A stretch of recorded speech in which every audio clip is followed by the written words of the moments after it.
Hello guys, welcome to my YouTube channel Armin Kitchen. মই আজি আপোনালোকক কল আৰু আটাৰে কেনেকৈ পিঠা বনাই দেখুৱাম।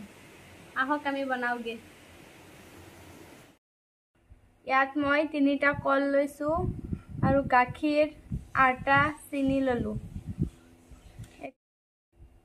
কল 3টা বাটিত দিলো।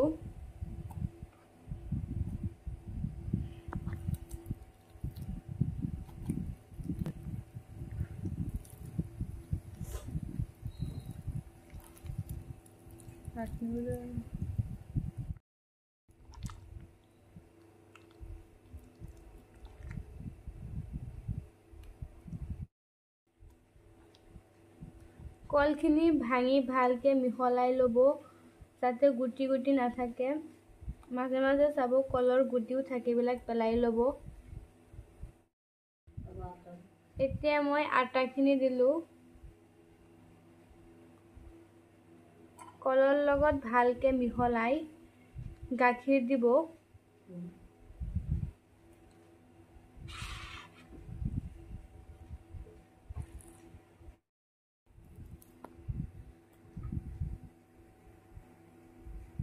নিমখ দিব কম।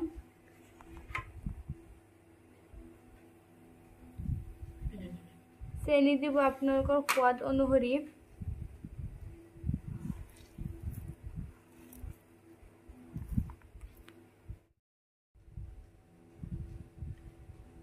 অলপ অলপ গাখীৰ দিব যাতে ঢিলা নহয়।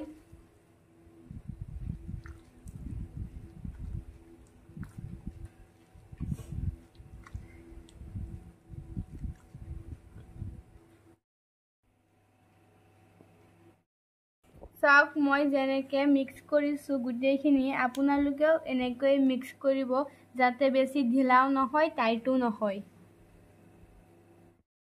অকণমান বেকিং পাউডাৰ দিব যাতে পিঠাখিনি ভালকৈ ফুলে আৰু কোমল হয়।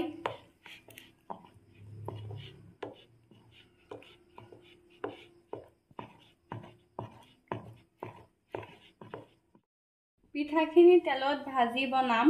আপোনালোকে চাই থাকক মই কেনেকৈ ভাজি পিঠাখিনি বনাও। সয়াবিন তেল দিলো।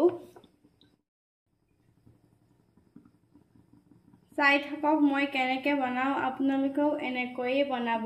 তেল গৰম হ'লে বেটাৰখিনি দিব অলপ অলপকৈ।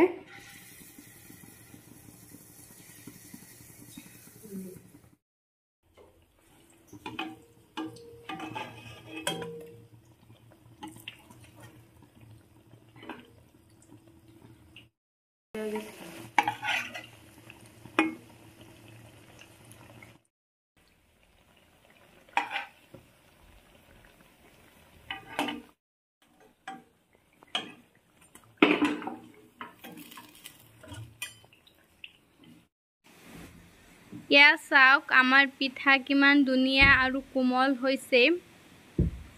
আপোনালোকেও ঘৰত বনাই কেনেকুৱা হয় মোক কমেন্ট কৰি জনাব। Thank you for watching. Allah Hafiz.